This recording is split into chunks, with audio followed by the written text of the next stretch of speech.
नमस्कार, स्वागत है आप सभी का न्यूज 21 में। मैं हूं आपके साथ हर्षदा जोशी और आज मेरे साथ मौजूद हैं न्यूज 21 के एडिशनल डायरेक्टर संजीव पाराशर जी। और साथ ही साथ आज चर्चा हम कई मुद्दों पर करेंगे, कई विषय पर करेंगे, जो आपसे भी जुड़ी हुई है, जो हमसे भी जुड़ी हुई है। सबसे पहले आज बात करेंगे हरियाणा विधानसभा चुनावों की, क्योंकि आप सभी को बता दें बीजेपी की बहुत ही शानदार जीत उन्होंने हासिल की और कांग्रेस पार्टी हार गई। और लगातार इस विधानसभा चुनावों के परिणामों के बाद लगातार से जो सियासत है वो अपने चरम पर है, जो आरोप प्रत्यारोप का दौर है वो भी लगातार जारी है। और उसके बाद भी कई मुद्दों हैं जिन पे हम चर्चा आज करेंगे। संजीव सर भी हमारे साथ जुड़े हुए हैं, जो कि न्यूज 21 के एडिशनल डायरेक्टर हैं। सर, बहुत बहुत स्वागत है आपका। नमस्कार हर्षदा, दर्शकों का बहुत बहुत आभार और स्वागत करता हूं। सर, आज सबसे पहले हम एक हरियाणा चुनाव के मुद्दे पर बात करेंगे, क्योंकि जिस तरह से बीजेपी की जीत हुई और कांग्रेस पार्टी की हार हुई। हालांकि देखिए, चाहे वो चुनाव हो, चाहे वो हम सब लोगों की जिंदगियां हो, लाइफ हो, उसके अंदर हम कोई भी रेस होती है या कोई भी कंपटीशन हो, हार जीत चलती रहती है। तो चुनाव में भी ऐसा ही है कि एक पार्टी अगर हारती है तो दूसरी पार्टी जीतती है, और अगर दूसरी पार्टी जीतती है तो पहली पार्टी हार जाती है। और हमेशा अलग अलग हमें चुनावों में देखने को मिलता है। लेकिन जब इस हार के बाद कोई पार्टी अगर जो पार्टी जीती है, यहाँ पर बीजेपी कांग्रेस की बात हो रही है, कांग्रेस पार्टी लगातार से आरोप लगा रही है ईवीएम मशीन को लेकर, पोस्टल बैलेट को लेकर, जो मतगणना हुई और जो काउंटिंग हुई उसको लेकर उन्होंने इलेक्शन कमीशन को 20 विधानसभा सीटों पर लिस्ट भी भेजी है कि इन पे वापस से काउंटिंग होनी चाहिए। इसको लेकर आप क्या सोचते हैं? हर्षदा, सबसे पहले तो मैं स्वागत करता हूं और आपने काफी इंटरेस्टिंग जो है वो आज का टॉपिक आपने मेरे से स्टार्ट किया है। हर्षदा, सबसे बड़ी बात एक चीज मैं आपसे कहना चाहूंगा कि ये जो इलेक्शन थे, जितने भी एग्जिट पोल थे, प्रेडिक्शंस थी, सब के सब जो है वो फ्लॉप हुई। तो सबसे पहला पॉइंट है कि आपके एग्जिट पोल का क्या स्टेटस रहा, क्योंकि एग्जिट पोल और ये सब चीजें जो सर्वे एजेंसीज हैं इंडिया में, इतना बड़ा जो है वो बिजनेस बन गया है, इतना बड़ा जो है वो इन लोगों का उद्योग बन गया है कि एग्जिट पोल अपने आप में एक पूरा के पूरा बिजनेस है। और उन एग्जिट पोल का जीरो होना बहुत ही आश्चर्यजनक रूप से जो है वो हरियाणा में रहा। जहां तक आपने कहा कि बीजेपी की 48 सीट आई और कांग्रेस का जो एकदम पलड़ा ऐसा लग रहा था कि Congress will be win this election, एकदम उल्टा हो गया।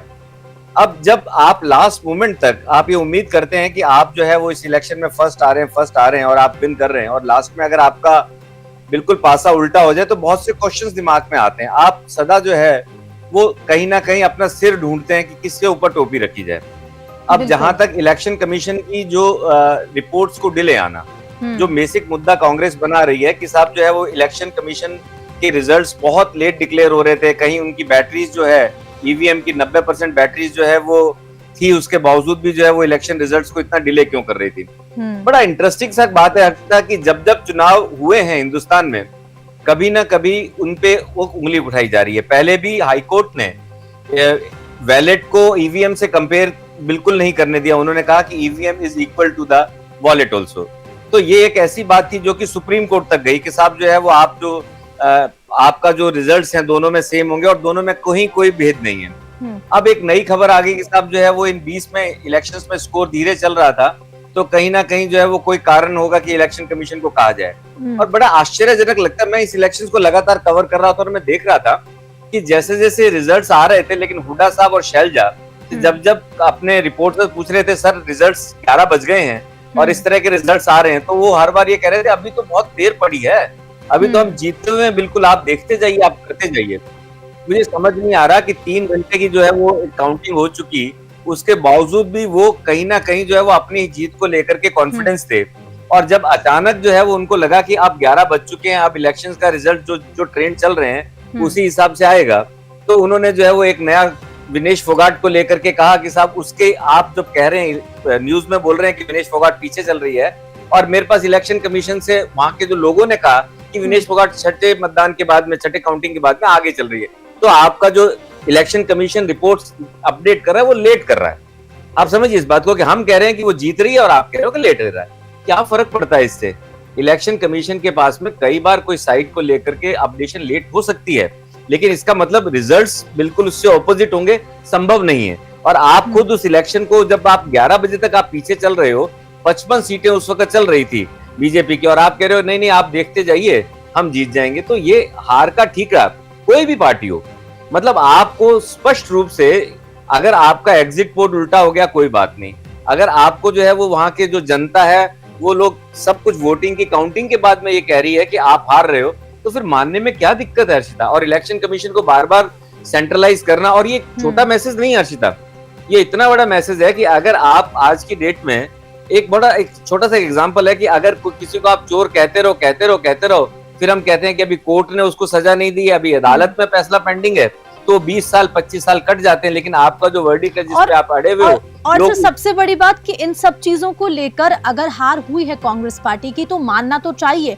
लेकिन दूसरी ओर लगातार, चाहे हम कांग्रेस प्रवक्ता जो स्पोक्स पर्सन है पवन खेड़ा उनकी हम बात कर लें, हम अगर राष्ट्रीय अध्यक्ष मल्लिकार्जुन खड़गे हैं उनकी हम बात कर लें, बीजेपी को लगातार वो आड़े हाथ लेती नजर आ रही है, नरेंद्र मोदी सरकार को लगातार आड़े हाथ ले रही है। और दूसरी तरफ आज ही मैं ट्विटर पे भी देख रही थी कि जो जेपी नड्डा है राष्ट्रीय अध्यक्ष, वो कह रहे थे कि कांग्रेस पार्टी जो उनको हार मिली है हरियाणा चुनाव में वो उससे उभर नहीं पा रही है, इसलिए इस तरह की बातें सामने आ रही हैं कि ईवीएम वापस काउंटिंग करनी चाहिए, ईवीएम को गलत बता रही हैं, पोस्टल बैलेट की काउंटिंग को गलत बता रही हैं। हर्षिता, कांग्रेस पार्टी की हार जो है डेफिनेटली उनके लिए एक बहुत बड़ा सेटबैक है।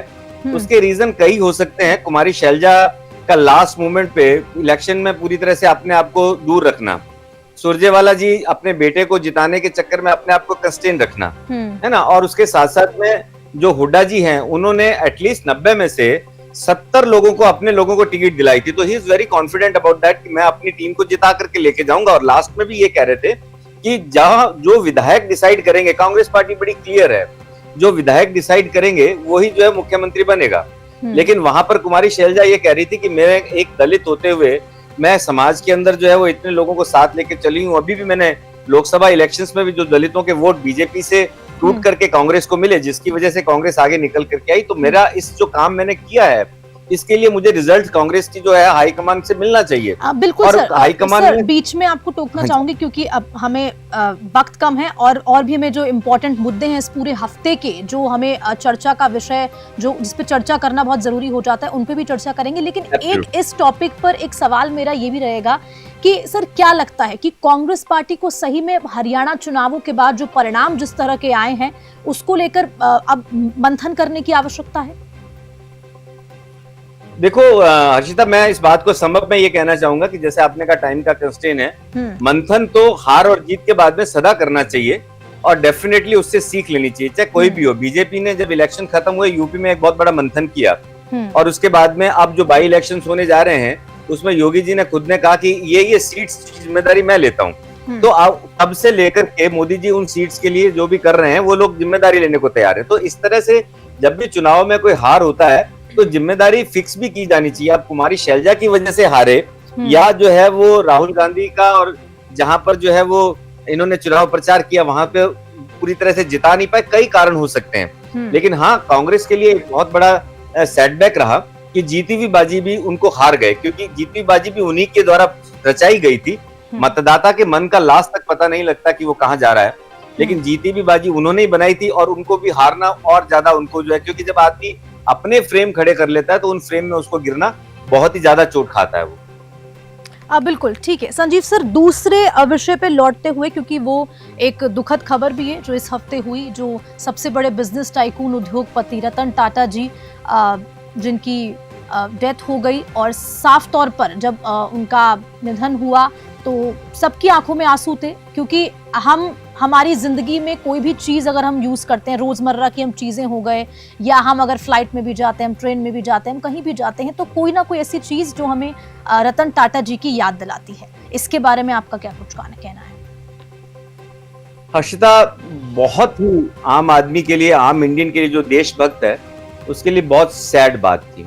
रतन टाटा कोई मतलब एक आम नागरिक नहीं थे, वो एक महान ही कह सकता हूँ। अभी उनको जो है वो बड़े अवार्ड की देने की बात चल रही है, भारत रत्न देने की अवार्ड बात चल रही है, और मुझे लगता है कि अगर सही हकदार रहेंगे इस अवार्ड के तो वही रहेंगे, क्योंकि देश के लिए एक सैनिक जो कुछ करता है, देश के लिए एक जो आदमी राजनीति कुछ करता है जिसके लिए लोग सदियों तक उसे याद रखते हैं।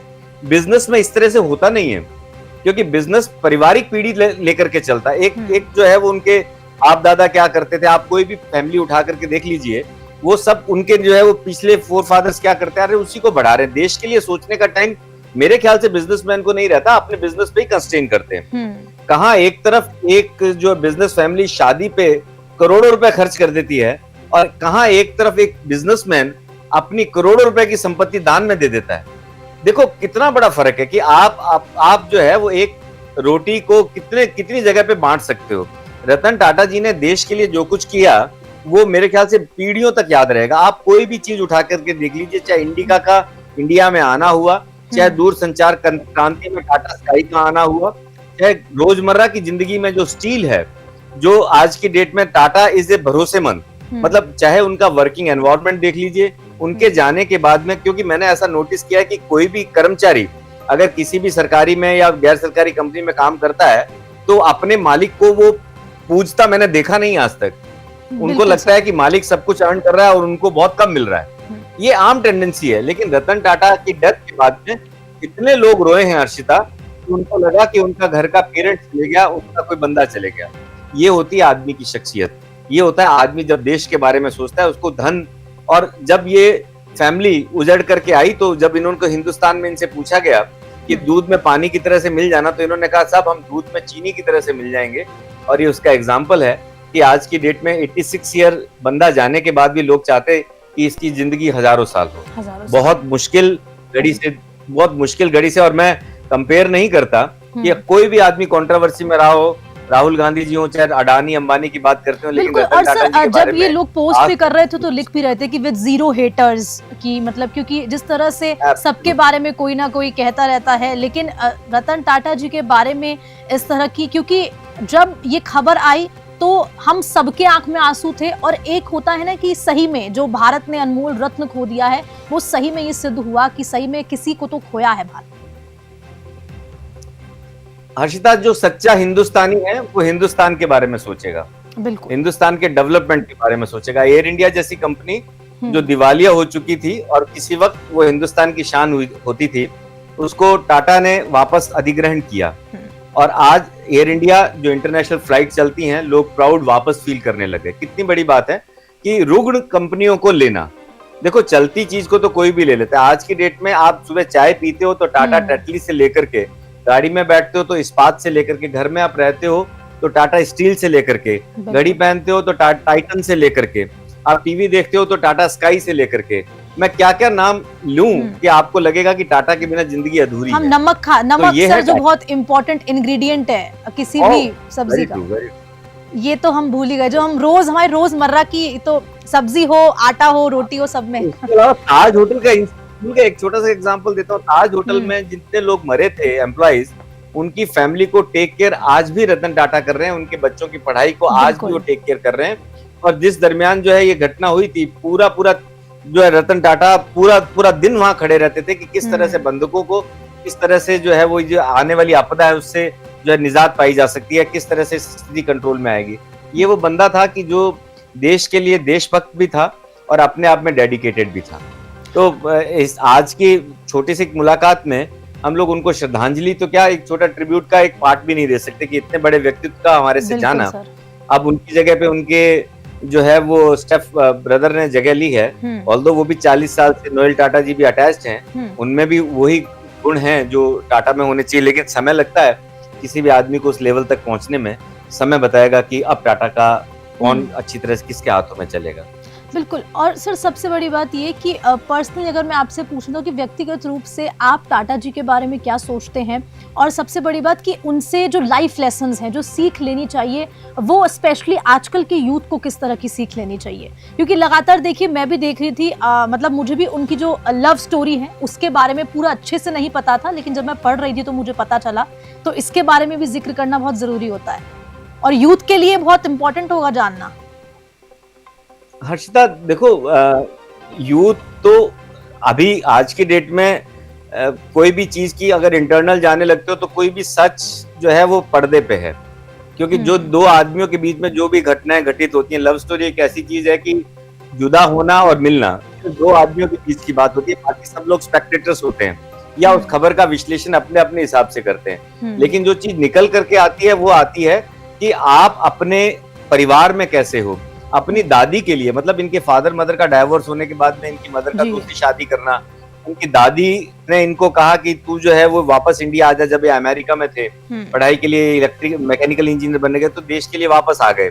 उसके बाद में देखो एक पारिवारिक, आप यूथ क्या सीखना चाहिए कि आज की डेट में आप अपने पेरेंट्स के साथ में रहेंगे तो मच मच हैप्पियर रहेंगे, सब कुछ दौलत नहीं होती। यहाँ आने के बाद में उन्होंने जो टीम स्टैब्लिश की, जो टाटा का एक नाम था, क्योंकि मैंने आपको जैसे पहले भी जिक्र किया कि कोई भी कर्मचारी, कोई भी एम्प्लॉय तब तक जो है कंपनी के लिए अच्छा प्रोडक्ट नहीं बन सकता जब तक उसको एनवायरनमेंट ना मिले एक अच्छे लीडर के लिए। तो यूथ एक समझे कितना अच्छा लीडर था, कितना अच्छा मैनेजर था, कितना अच्छा इंजीनियर था। और रतन टाटा खुद एक बहुत एरोनॉटिक में एक ट्रेन पायलट भी थे, मतलब क्या नहीं था उनके पास, कमर्शियल पायलट का उनके पास लाइसेंस भी था। तो टाटा समूह में एक इतना बड़ा मैनेजेरियल कैटेगरी कह लीजिए, मैनेजेरियल गुल कह लीजिए, यूथ के लिए बहुत अच्छी चीज है कि कैसे आप अपनी टीम को साथ लेकर के चलो, कैसे अपने काम को पूरी तरह से अंजाम दो, कैसे लोगों के बारे में सोचो कि आज अगर जो है वो टाटा को अगर कोई फैमिली स्कूटर पे जाती हुई दिखी तो उसने कहा कि मैं इंडिका ले लूं, लैंड रोवर की तरफ वो ब्रिटेन में जब गए तो उन्होंने कहा कि मेरी इंडिका घाटे में चल रही है, मुझे रास्ता बताओ। तो उनको लगा कि मतलब ये बंदा अनाड़ी सा क्या बिल्कुल, और बाद में जो उन्होंने उसको खरीद लिया। तो ये कितने बड़े एग्जाम्पल्स हैं कि आप अपने देश के गौरव के साथ चलते हो। मतलब आज हर बार बात होती है कि बाहर के कंट्रीज हमें जिस वक्त देखते थे, वो एक उनको लगता था कि ब्रिटेन से आजादी के बाद में पाकिस्तान और हिंदुस्तान करीब करीब एक ही स्टैंड पे खड़े हैं, लेकिन आज हम कितने आगे निकल गए उनसे। लेकिन ये कल्चर को बदलने के लिए हमारे पास ऐसे बंदे हैं जो हमें रिप्रेजेंट करते हैं, जो उनकी कंपनियों को, जो ब्रिटिश कंपनियों को खरीद करके इंडिया के लिए जो है वो ले आए। ये बंदे हैं जिन्होंने जो गुलामी की बेड़ियां थी उनको तोड़ करके हिंदुस्तान के शिरमोर को आगे बढ़ाया। ये मैनेजमेंट या कोई भी बंदा हो, उसको देखो कि कैसे अपने आप को जस्टिफाई करना है, अपनी कंट्री को कैसे जस्टिफाई करना है और आम लोगों के लिए कैसे सोचना है। और उसके बावजूद भी जो धन कमाया है, एक धन एक लिमिटेड ही चाहिए, किस तरह से वो धन लोगों के डेवलपमेंट में काम आ सके, किस तरह से उस धन से लोग जो है वो अपनी अच्छी जीवन प्राप्त कर सके। तो ये एक इतनी बड़ी बातें हर्षिता की मेरे ख्याल से बोली तो सब जाती है। मैंने बहुत से लोगों को देखा है कि वो खुद ज्ञान देते हैं सिर्फ, लेकिन करते नहीं है। टाटा ज्ञान नहीं देते थे, वो करके दिखाते थे और उसके बाद लोगों उसको अपने आप ब्लाइंडली फॉलो करते थे कि टाटा है तो सब कुछ है। तो यूथ को क्या नहीं सीखना चाहिए, देश सर्वोपरि है और देश के अंदर जो नागरिक देश की इज्जत के लिए लड़ रहा है वो सर्वोपरि है। बिल्कुल सर, देखिए तो बहुत कम, अगर हम इनके बारे में टाटा जी के बारे में अगर हम और भी आगे, तो ये डिस्कशन शायद बहुत लंबा चल जाए, रात भी बीत जाए, उसके बाद भी डिस्कशन खत्म नहीं होगा।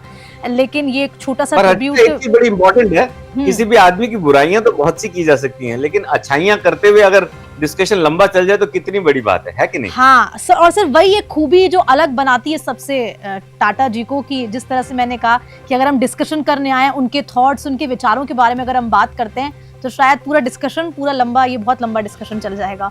लेकिन ठीक, एक छोटा सा ट्रिब्यूट, 86 ईयर की जिंदगी रही हर्षिता, बिल्कुल, तो और देश के लिए रही, देश के लिए रही, मतलब बिल्कुल समर्पण उन्होंने अपनी पूरी लाइफ और अपने जो भी थॉट्स थे, जो भी मतलब वो कर सकते थे इन 86 इयर्स में। खैर उसके बाद थोड़े साल कम कर दीजिए क्योंकि मतलब बच्चे थे, और शुरू से ही उन्होंने इस तरह की चीजें, जैसे आपने कहा कि विकास की, जो भी इंडिया के, भारत के डेवलपमेंट में, या अपने फैमिली के लिए जो भी उन्होंने सेक्रीफाइस किया, हर चीज का सेक्रीफाइस, क्योंकि मुझे लगता है कि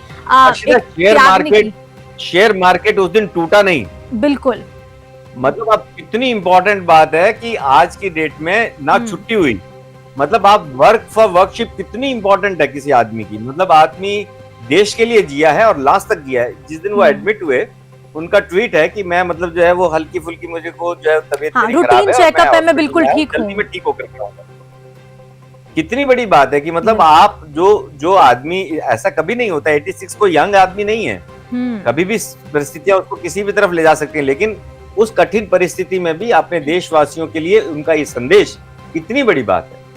तो मैं चाहूंगा, मैं ये सोचता हूं कि जहां तक पर्सनल लाइफ की बात होती है हर्षिता, कि आज किसके पर्सनल लाइफ पे डिस्कशन नहीं होते, राहुल गांधी, मोदी जी, टाटा, क्यों इतना सब कुछ पॉजिटिव की अगर बात करें तो पॉजिटिव इतनी ज्यादा पड़ी है कि वो पर्सनल लाइफ की तरफ ना जाकर के यूथ को उनकी पॉजिटिव लाइफ के से कुछ ना कुछ सीखते रहना चाहिए।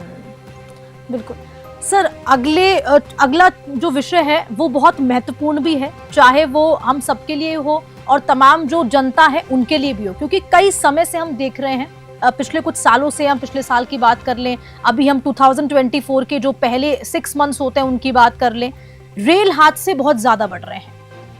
रेल हादसों का अगर हम जिक्र करते हैं तो रेल का पटरी से उतर जाना, तमाम जो हादसे, अगर हम लास्ट ईयर का हादसा ले लें 2023 का, जो उड़ीसा के बालासोर में हुआ था, कम से कम भी 200 से ज्यादा लोग उसमें मर गए थे, 200 से ज्यादा लोगों की उसमें मौत हो गई थी।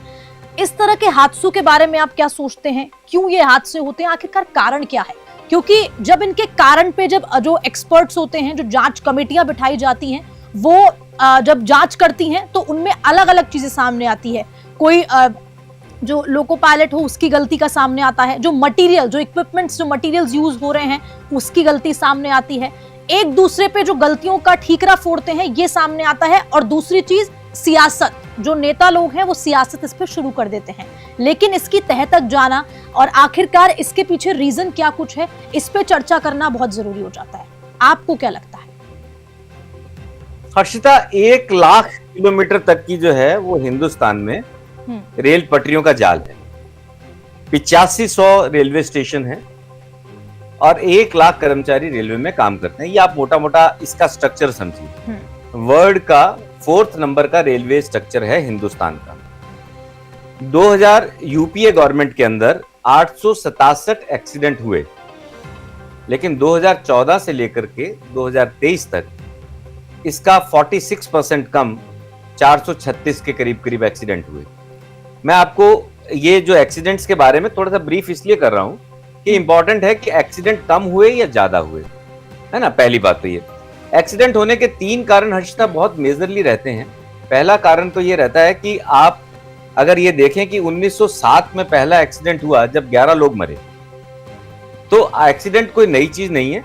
जब ट्रेन कम चलती थी उस वक्त भी एक्सीडेंट होते थे, और अब तो मैं कहूंगा कि 2014 से लेकर के अगर 2023 तक 436 हुआ है, जो कि पहले के कंपैरेटिवली 46% कम है, तो कम हुए हैं।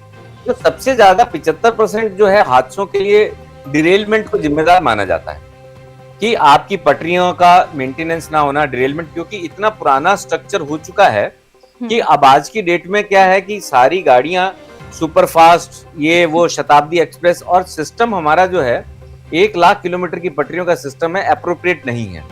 कई जगह पे हम लोग सिस्टम बदल रहे हैं क्योंकि हाई स्पीड ट्रेन आ रही हैं, कई जगह पे हम लोग सिस्टम को अभी भी अपग्रेड नहीं कर पाए हैं।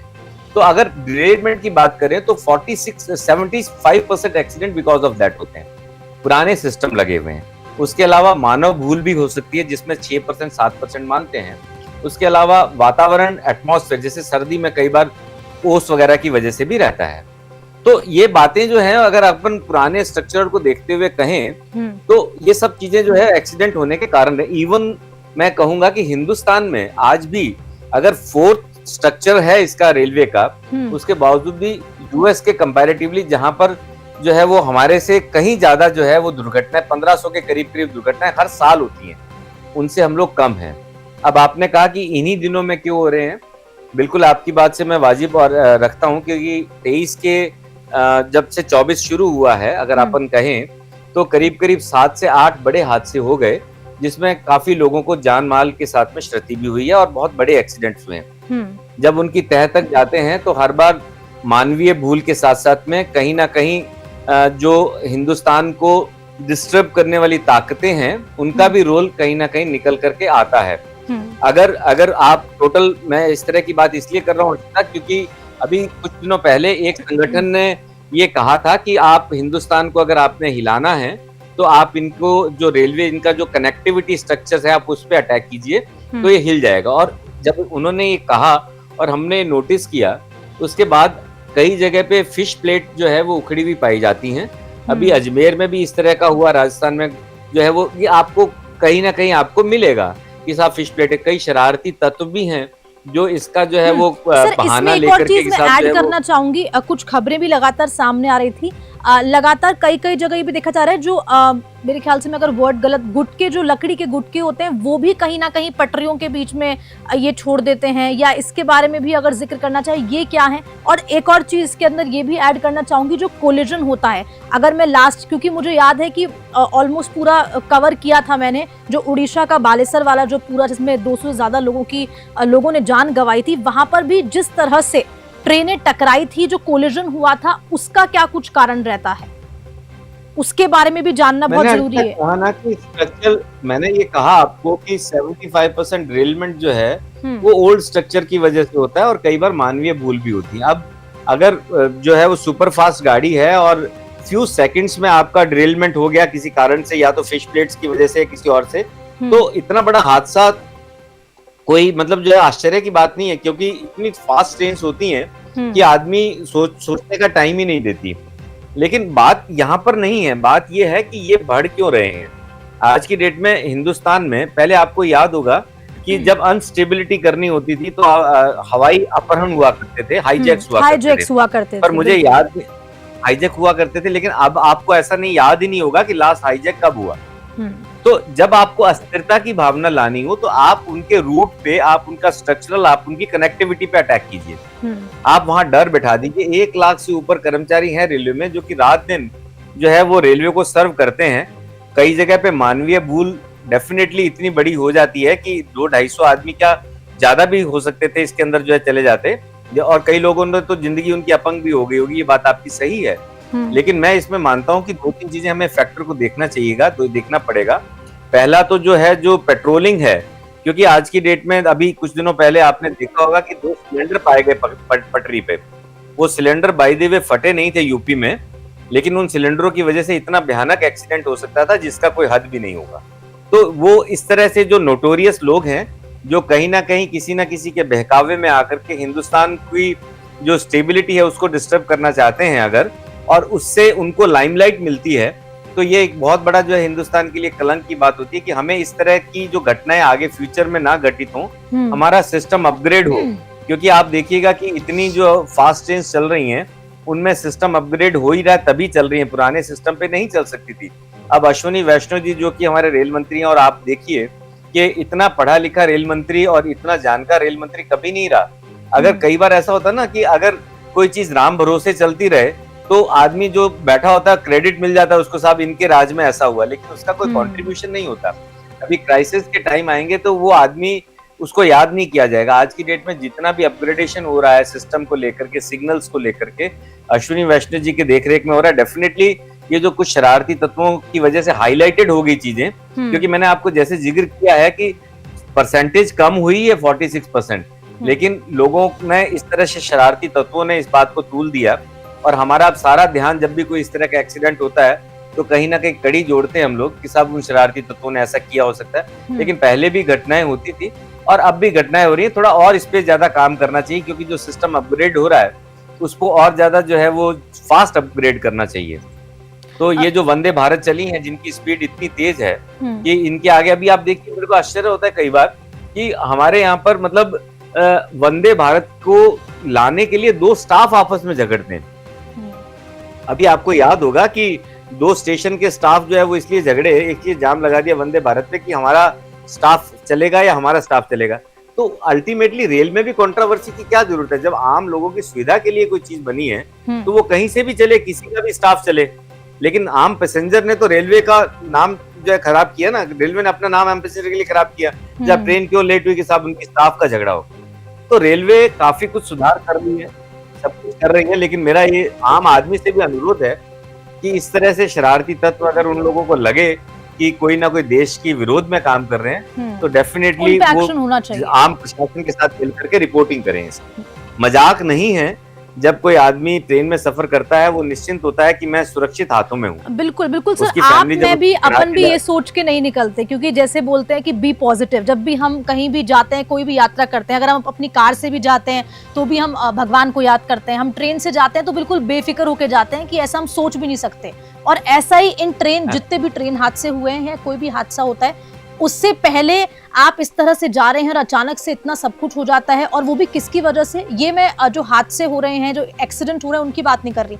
जो ये तत्व आपने बताया, जो असामाजिक तत्व हैं, शरारती तत्व हैं, इन लोगों की वजह से ये होता है, और जो आम जनता होती है उनको इस तरह का खामियाजा भुगतना पड़ता है। तो ये अपने आप में एक बड़ा सवाल खड़ा करता है कि ऐसे लोगों पर एक्शन जरूर होना चाहिए। हर्षिता, अभी मेरे को बड़ा आश्चर्य हुआ, अभी किसी ने एक जगह पे ट्रेन हादसा जो है हुआ, फिश प्लेटें निकली पाई गई, फिर किसी ने रिपोर्टिंग की, तो साहब इसलिए ये सब हुआ क्योंकि इनाम लेना चाहते थे कि साहब जो है वो हमने अपना कार्य बहुत अच्छी तरह से किया, प्रशासन का अटेंशन हमारी तरफ गया, हमें जो है वो रेल अपने जो है वो पद से नवाजेगा। मतलब आप खुद ही शरारत करो और आप खुद ही, मतलब क्या मजाक समझ लिया आम लोगों के लिए? कितनी अजीब सी बात लगती है, कितनी अजीब सी बात लगती है। तो क्यों इस सॉफ्ट कॉर्नर को, जो आम लोगों के लिए भरोसे की चीज है, जहां सब लोग सफर करते हैं, जहां कोई चीज जो है वो किसी के लिए बंधी हुई नहीं है, वहां इस तरह के हादसे डेफिनेटली आम आदमी को, सबको जागरूक रहना चाहिए और न्यूट्रलाइज करने की कोशिश कुछ सेकंड्स में देखते हैं हम कई बार कि साहब पेपर्स में भी आता है कि जो है वो एकदम क्विक एक्शन की वजह से ये रेल हादसा टल गया, तो कितने लोग बच गए उसके अंदर। तो ऐसा क्यों हम लोग जो है डिले करते हैं, या अगर हमारे ध्यान में आए, संज्ञान में आए, तो आम आदमी को भी समझना चाहिए ताकि हादसे ना हो, देश की बदनामी ना हो, असामाजिक तत्व ऑलवेज भी होंगे, उनको न्यूट्रलाइज किया।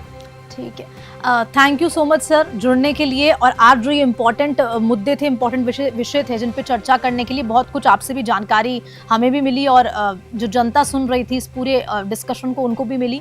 अगले हफ्ते फिर से आप सभी से मुलाकात होगी इसी तरह। लगातार जो बड़ी खबरें हैं उन पे न्यूज़ 21 की नजरें हमेशा रहती हैं, और जो आप लोगों से, जो जनता से जुड़े हुए मुद्दे होते हैं, उन पे संजीव सर हमारे साथ फिर से जुड़ेंगे। फिलहाल सर बहुत बहुत धन्यवाद आपका हमारे साथ जुड़ने के लिए। और आप सभी को thank you very much, because मैं हर्षिता चैनल का धन्यवाद करता हूँ।